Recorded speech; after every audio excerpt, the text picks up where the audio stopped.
in the building. I'm gonna start off by saying that, like, whenever I see you in Brixton, because I always walk past you in Brixton, I always get like a sense of like, it's not fear, it's like reverence. Oh. Because like your legacy is so prolific that I'm like, oh, these are the steps that I'm walking in, or these are the steps that have been laid out for me, and it's such an honor to have you here. I'm so pleased. How does it feel like to walk through Brixton and just see your legacy? I mean, I don't want to downplay it, but I'm just a regular guy from Brixton. I mean, I literally am. That's how I am. I live here, work here, play here, I've grown up here. So I never think about my legacy in that way, but I definitely know whenever I walk through the People's Republic of Brixton, you know, that I kind of am very proud to be a resident of, I can see bits of my life, bits of my work, lots of my history on these streets. But like you say, I'm also walking in the footsteps of giants. I'm walking in the footsteps of my grandparents who lived on these streets, who shopped on these streets, my parents, my uncles who sold weed on these streets, right? So I'm completely immersed and enmeshed in this area. So I see myself as being part and parcel of it. I'm really humbled when people tell me that, you know, they're walking in my legacy, they're feeling the work that I've done here. And I'm really proud of that. But I'm still here, I'm still doing the work. And so I don't reflect on it like that. Yeah. You know, I'm just in the moment. Yeah, Lorna on our previous episode said the exact same thing. Like, even though the legacy is still there, there's also so much that you're doing and building on, and it's just growing and growing and growing. And I'm so excited to be in the light of that, not even in the shadow of that, in the light of that. I think that's a beautiful way to put it. But where this episode is around like queerness in Brixton, which has been such a revelation to me, because, you know, when you think of like queer histories, you mostly think of like, I don't know, like Soho or like those places. But I recently read for the 500th time Well done. Jason's book, Jason Okendai's book, Revolutionary Acts, that you had a huge part in, that really was instrumental in sewing black queer culture to like queer histories and it being rooted in Brixton, which is such a revelation. Can you tell me a little bit about what those spaces were like? You know, like especially looking at like the Caribbean culture and the queer communities of that time. Could you tell me a little bit about what those spaces were like? Yeah, sure. I mean, you know, we got to always remember that South London, Brixton in particular, has a long, rich history and a very strong African Caribbean, predominantly Jamaican community here, which it has done since the 1950s. And so we know that wherever there are going to be black folk, there are going to be black queer people within that. We reside and we stay within our communities. Sometimes that's a challenge, sometimes that's a struggle, but in the same way that black folk make lemonade out of lemons all the time, right? Black queer people did that as well, particularly in the 1970s, the 1980s, when I came out in the 1990s, when I'm kind of in my kind of youthful prime, so to speak. And those things sat sometimes uncomfortably, but they sat side by side and they intersected. So for me as a young black gay man, I didn't separate my black identity from my gay identity and my gay identity from my black identity. They were completely enmeshed with one another. And I know that lots of my black gay friends, and when I use the word black gay, predominantly black gay men, and using the language that we'd use at the time, we would create our own spaces. So there'll be house parties, shubbeens. Very rarely were there clubs that we could get licenses to or get full ownership of. But it very much mirrored the African Caribbean scene that we were familiar with. You know, so we didn't go off and create something that was brand new and shiny. So you would go to a blues dance, you know, people talk about Pearl Alcock's house and the parties that she threw. Way before my time, I hasten to add, because I have been asked a couple of times, was I at Pearl's? No, I was 11.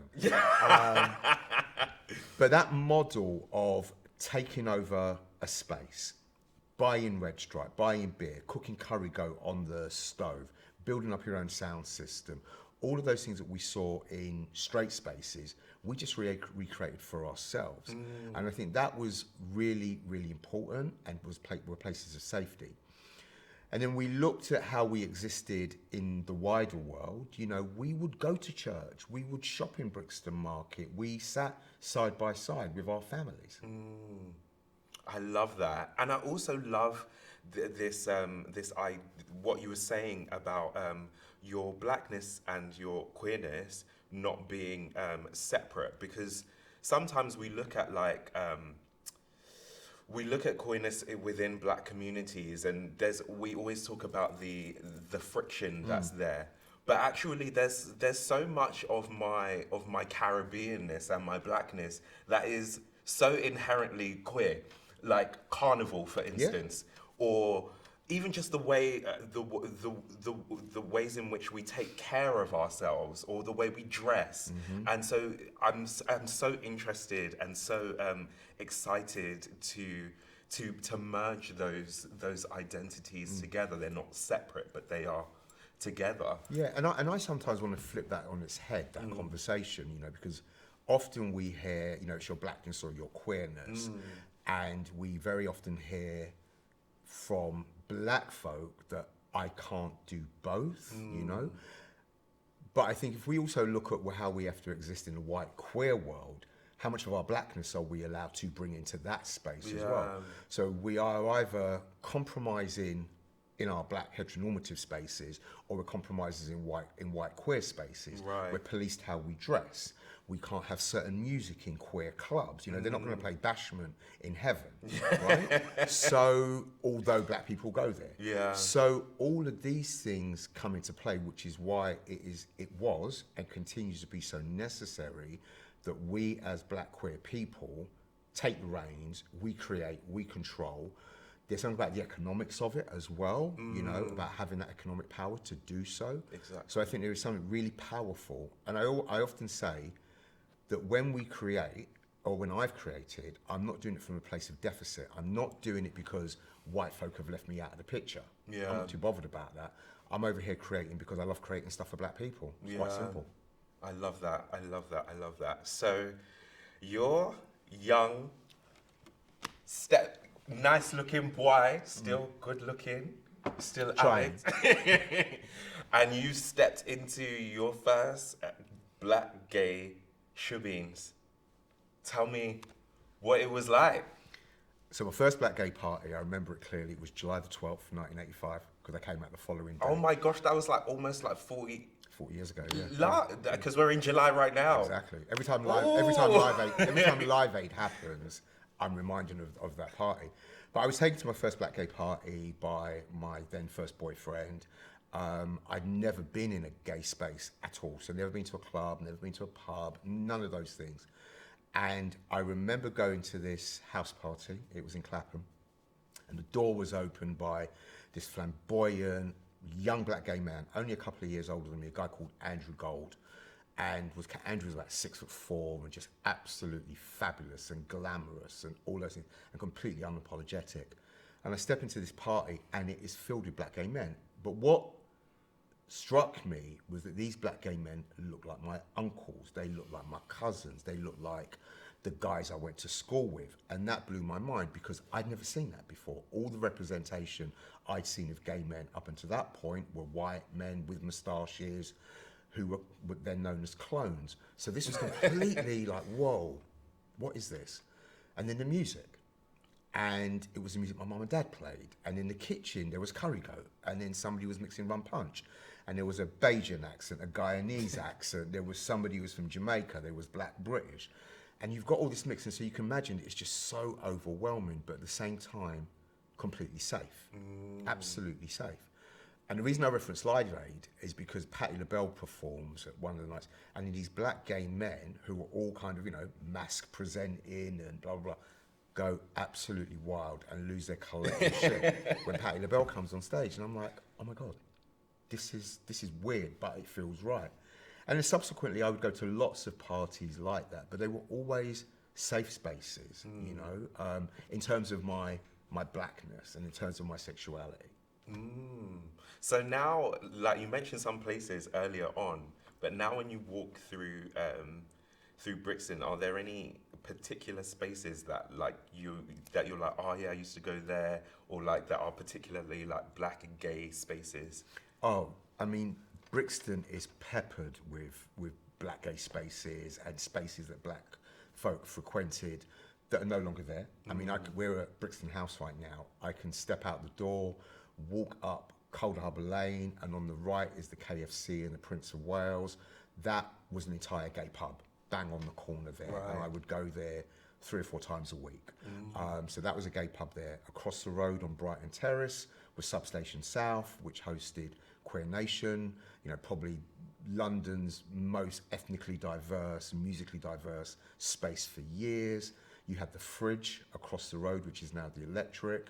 So lots and lots of spaces, but then also some of the spaces that we don't remember or we don't talk about. So in Windrush Square, there were a couple of public toilets where men would cruise and cottage and pick each other up. Behind Pope's Road, where Brixton Recreation Centre is, another public toilet. And we don't talk about that because, people think, it's sex and it's shady and we shouldn't talk about those things. But even if we put that aside, those were spaces where community connected. No internet, no real media we could engage with. They're not listing black gay parties in Time Out. Yeah. So you would go there and you could find out where's a party that weekend, or what's the costing, what's the tea. You go to on a Sunday and you would just look outside Brixton Recreation Centre and there's 10, 15 black gay men just standing around chatting, having a smoke. So Brixton is absolutely peppered with all of that history. Railton Road, all over. Yeah, I love that. It's so interesting because when I think about Brixton, so I'm originally from East London, Hackney. Deep breath, it's okay, it's fine. I'm okay with that. I'm from Hackney, but when I moved to South London, I live in between Peckham and Brixton. I could feel like there's a different vibration here for me, and I would walk through here and feel like something's happened here. And as I did more research and like looking into, because my dad and my family on my dad's side are from South London, and as I did more research and I did more understanding of what actually happened here, we always lean towards the uprisings, and I wondered what it was, how those uprisings, or how the gay community participated in those uprisings, because it's so particular to blackness. But I'm interested in the gay contribution to those uprisings. I mean, I can't talk to specifics, right? But it goes back to what we mentioned earlier about that separation of our blackness and our queerness, and we can't do that. So I remember being 16, 17 when the uprisings happened in Brixton, happened in Tottenham around the same time, and knowing that these impacted you, knowing that these uprisings were happening as a result of the violence that was being meted out to you by the police and by the system. So you knew that there was no standing on the sidelines. I mean, I didn't join the uprisings, but I sure as hell knew people that did. I knew people in Brixton who were queer, who felt that the need to be involved in that, maybe if not on the streets, but certainly behind the scenes, making sure that our brothers and sisters who were on the front lines of those uprisings got support, got legal advice, were ensured, that they had safety as well. So we were definitely impacted and definitely involved and definitely aware. I think that what we have to be conscious of is that as black queer people at that time, we are dealing with the double-barreled stuff of the huge amounts of racism in this country, but the huge amounts of homophobia that are in society. And I'm not talking about in black communities, but in the daily press that's coming out, you know, in the system. This is a couple of years before Clause 28 is put in. We're living with a right-wing Tory government. So we're juggling all of these things as well as the uprisings and state police. So yeah, it's a difficult one for us. We're carrying these two big burdens. Yeah. And I guess that kind of like leads into the next question about the particular personal fight of gay men at the time of HIV and AIDS. Can you tell me about how the presence of that impacted the communities, the black gay communities in Brixton at the time? Yeah, I mean, the impact was devastating. It was quiet at first, and I think that's the thing we've got to remember, that this wasn't, it wasn't, we didn't wake up one day and like, oh my gosh, there's this massive thing on our doorstep, we need to attend to it. It was a slow creep.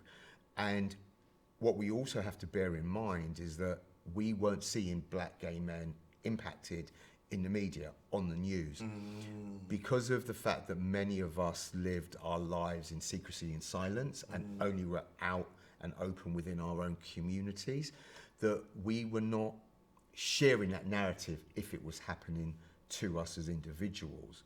So it's silent. Then suddenly, around 1987, you start to see death.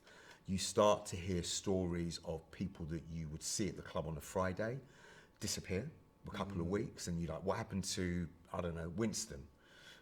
He's ill. Next thing you'd hear a few weeks later, Winston's dead. Yeah. And then you heard Winston's lover had died and Winston's friend had died.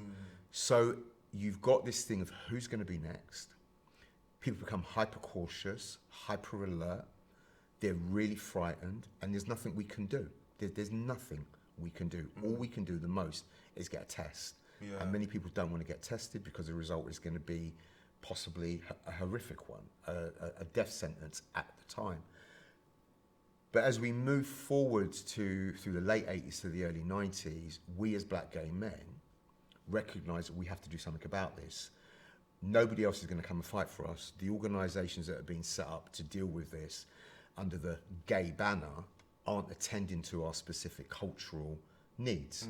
So we start to organise, we start to look to the United States for models of good practice, of activism, of how we can support and care. We look at the arts in America, the literature movement, and that's informing what we do. So we organise and we mobilise, and we start creating our own organisations. I'm so interested in the presence of art publications and those forms. How do you think that there's anything that we've forgotten in terms of like where we are at now, in terms of how we distribute, how we mobilize compared to back then?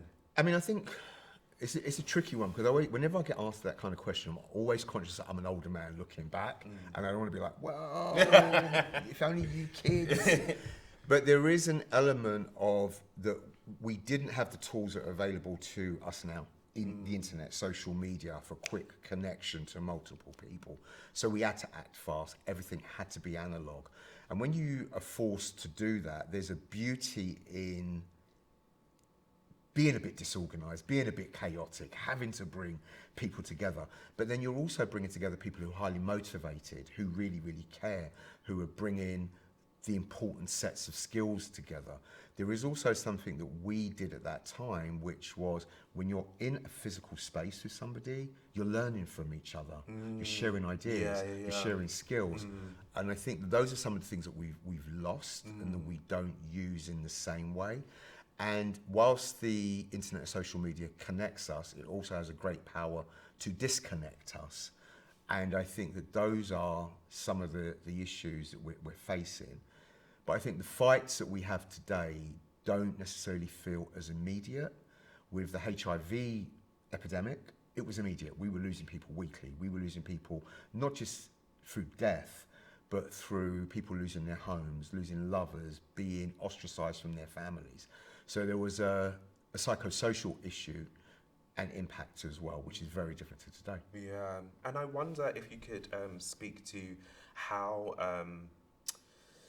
how the presence of HIV and AIDS was what impacted the wider Black communities, how they responded to it. That's a great question, because I think then you have to look at that's when you can't separate the Black community from the wider from society. Yeah. And Black folk and Black communities at that time, like the rest of society, were completely fearful of HIV, therefore completely stigmatized it. We didn't have a heterosexual epidemic in the African Caribbean community in this country in the 80s and early 90s like we did on the African continent. So it was like, well, it doesn't affect us. Yeah. It's not our issue, so why do we need to even think about this? This is those gays over there, and it's the white gays. They weren't thinking about us. So homophobia, HIV stigma all come into play. I am proud that there was a movement, a small movement of Black folk who were straight and gay, who got together and created organisations specifically to attend to the HIV prevention and support needs of Black communities. Black Liners was one organisation, Barn was another. So these spaces were set up to meet our needs. But I think more widely, it hasn't impacted the Black community here until the late 90s, when we see migration having a huge impact on HIV prevalence in Black communities in the UK. Wow. That's insane. I feel like I'm literally got a huge glass of water. I feel so rejuvenated. Thank you so much for that. Will you talk to me about your walk into the sexual health awareness and how you got into that? Yeah, I got into my work, my career. I sometimes call myself an accidental activist. I wasn't meant to be here, but I am. Yeah, you are. And I really am. I got involved in it because of my own diagnosis. I was diagnosed positive in 1986, a year and a bit after I came out. I was 17. And again, like many other people who were diagnosed at that time, I expected to die before I was 20. I dropped out of uni. That was it. I was going to live my life. I was going to party, enjoy the next few years, and that's it. And as the years went by and I didn't, and I faced a lot of stigma in the Black gay community in particular, which was problematic, but that's a whole different show. But then I was given an opportunity to deliver a workshop to gay men around safer sex, just telling gay men how to use condoms, how HIV is transmitted. And I was like, okay, I like doing this because I was a little bit of a performer. I like teaching people stuff. But then I recognized that if I could educate this group of gay men, they might stop stigmatizing people like me. Yeah. So there's some selfishness to it. And then from there, it just grew. And I got involved with a group of other young Black gay men, and we set up an organisation so it wasn't an organisation, it was a weekly group called Let's Rap, where we would meet every 2 weeks and that again was about providing a safe space for Black gay men to come together to find community. And it wasn't just about HIV, it was about connection, it was about love, it was about brotherhood. And by doing that, when we could talk about how do you keep yourself safe. And from there, I set up Big Up in 1995, which was the country's first Black gay men's organisation to provide culturally appropriate HIV prevention, care and support to Black gay men. And then from there, I've literally just bounced from charity to charity and career, space to space, trying to make sure that our voices and our needs are met. The living legend, Marc Thompson. I don't know. I'm just I was just sat here listening, and I was like, I feel so proud. I was like, I felt like, oh, this is like my uncle. Yeah. I loved it so much. I like to keep it, it is all serious what I do and why I do it, but there's also a bit of joy to it, right? Yeah. I want Black gay men in particular, and I'm unapologetic about that, right? About Black gay men. That's my bread and butter. That's who I work for, because I know if I can improve the lives of Black gay men, then I can improve the lives of others. Yeah. And I want Black gay men to live the best, joyful, sexy, hot lives that we deserve, you know? And I've been very fortunate that my parents accepted me when I came out. They accepted my HIV. My family have been incredibly supportive. What can I do with that privilege? And that is a privilege. And I must therefore use it to try to make sure that other men who may not experience that can live the best lives that they want and have the sex that they want in the way that they want it and do all of that unapologetically, because why shouldn't we? Yeah. And one of the ways in which you do that is through your through Black and Gay Back in the Day, which I love. Oh my gosh, it's so good. It's really good because it's the reasons why I love the film Burning an Illusion, because I can literally see what my parents would have looked like when they got together at that time, and seeing Black British gay men and lesbians and queer people in Black British history is not something that is so tangible. It's there, but you've literally put it in front of my face, and it's so and in front of the community's face, so it's so easy to go, oh, that's what it is, I can do that. But I wonder what that does for you. What does this project do for you, like being able to collate all of these memories and pictures? You know, some of the most beautiful ideas and the most powerful ones are sometimes the most simplest. And I don't think when Jason and I decided to curate that page, I don't think for 1 second we thought that we would get the reaction that you've just given me. And I'm really humbled by that. For me, it was about a step back in time. It was about showing, as you so articulately said there, a Black British history. That was so important to us because I wanted a younger generation to see the clothes that we wore, to understand that there's this huge, rich history. You know, Black gay life didn't start in 2004, right? With UK Black Pride. I mean, and as great as it is, but there's so many things that went before that, and I wanted people to feel, to be able to taste, feel the textures, feel that when they looked at those pictures, oh my God, my aunties and my uncles were really, really cool people. And they lived these lives, because I think very often when we look back at that time, it is through a lens of struggle, it is through a lens of oppression, which is absolutely right, but we have to remember that we existed in spaces of joy whilst that was happening, which demonstrates to me the huge resilience that we have as Black queer people and queer people of colour. So I look at it and I'm really proud of that small little Instagram page, which had such a huge impact. And I hope that people will archive their own lives now, because there is a generation that is just being born are going to know what you folk did in 2025. Yeah, and not have to look on social media to go and find it. Yeah. Yeah, you look sharp in those pictures though. You know that band Ultimate Chaos, like they came out in the 90s. I think so, vaguely. Yeah. They sang, "You are not my Casanova." Oh yeah. Yeah. I see you. The fashions was just really, and the haircuts, the high tops. Yeah. I didn't have a high top though.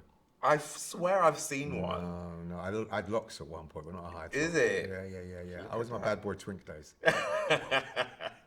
Go on. Well, I want to circle back now sure. to like really like the ways in which you've now like fully put the stamp on Brixton having such a Black queer presence. And back in 2021, you designed the TFL roundel. Can you tell me a bit about that process and the decision to have those images? Yeah, sure. So I was invited by TFL as part of their Pride work that they were doing that year, and I think about 6 or 7 different activists, influencers were invited to design the roundel for a particular tube station of their choice. Very clear for me it was going to be Brixton. And I worked with my creative director at the Love Tank, where I was a co-founder, Richard Kawaji, because he does just amazing design. And we kind of played around with some ideas at first, and that we were thinking of like an archive thing We spoke about, can we bring black and gay back in the day to life and all of that. And then again, we just thought, how can you make it really simple and really powerful? And I loved the Joseph Beam quote, "Black men loving black men is a revolutionary act." And I just saw that across the tube station sign. And then Richie and I just started to spitball ideas, and we thought, we can't just have the image. We can't just have the text. We need an image. Who is producing the best, most radical, the sexiest work of black gay bodies, black queer bodies? Who's doing it? A Jamu X, obviously. He's a friend, he's a neighbour, he's not a compatriot. And we reached out to a Jamu, and he'd done a shoot for me at the Love Tank on some fetish stuff, and we found a picture, and the three of us got together, brainstormed it. We were going to go, because behind the roundel, it's two black men kissing quite passionately. And we sent it, we were like, well, let's send that to TFL, see if we can just get away with that without the anything. They were like, no, you've got to put the roundel sign across it. And they signed off, and that was it. And it was up in Brixton Tube. And it was mind-blowing. I mean, to have that every time somebody's stepping off a tube, I mean, yeah. What was the reaction? Really mixed, as you can imagine. I don't think there was anything on social media, but an interesting story. It had gone up, and I think within 48 hours, it had been taken down. Now, this is on the tube station platform, and I called TFL, or my contacts at TF, and I was like, what's going on? It's not there. I said, it must be homophobic, et cetera, et cetera. So they did a bit of digging. And I'm like, yeah, it's really, really strange because the cameras went down between 4 and 6 in the morning. Oh, right. And I was like, because it couldn't have been a member of the public, right? So we don't know. But it went straight back up, to their credit. They put it back within 48 hours, and it stayed up for the duration of the run. So yeah, I mean, I sometimes would stand on the tube platform, a bit sad, I know, and see people, and but the reaction from the community was incredible, and I got lots of people who would travel down to Brixton to take their picture and post it. And again, it was around visibility. For me, it was around saying to black gay men, we are here. And this is where it all began. This is where it all started. So it's absolutely right that we should be visible, loud, and radical in Brixton Tube. Yeah, I love that. I wonder, because of what the slogan, the caption that came with that roundel, I want to get it right. Black men loving black men is a revolutionary act. Why is it revolutionary to you? Why do you think it's revolutionary to the black queer community? And why do you think it's revolutionary for the wider black communities in Brixton? It's powerful and resonates to me because it always has done from the minute I read it in The Life, the Black Gay Anthology edited by Joseph Beam in 1987. And Joseph Beam, the writer and editor, black gay man, sadly passed away, coined the phrase. And it's powerful and it's resonated with me because it's a fact, right? That it's a revolutionary act for black men to love each other, be that romantically, intimately, fraternally, paternalistically, whatever way, because we are raised and have been raised, and society tells us that not to love, but we're not taught it. We're taught notions of masculinity, and very often masculinity, whether it's toxic or hyper, whatever way you want to call it, love is not necessarily part of that narrative. Yeah. So for us to express that love in any form, it's radical for us to do so because we are going against the grain. And in my own personal and professional life, I've always tried to put that into my work because it informs everything I do. And by me saying that my love for black men is revolutionary, when I take that into my workspaces, be it around HIV, social justice, community development and activism, it is about saying, you have to love my community. And you're not thinking about us. Yeah. There are people talk about, wanting a seat at the table. The table's not built for us. I kind of don't subscribe to that. But there is that notion of it being a radical act.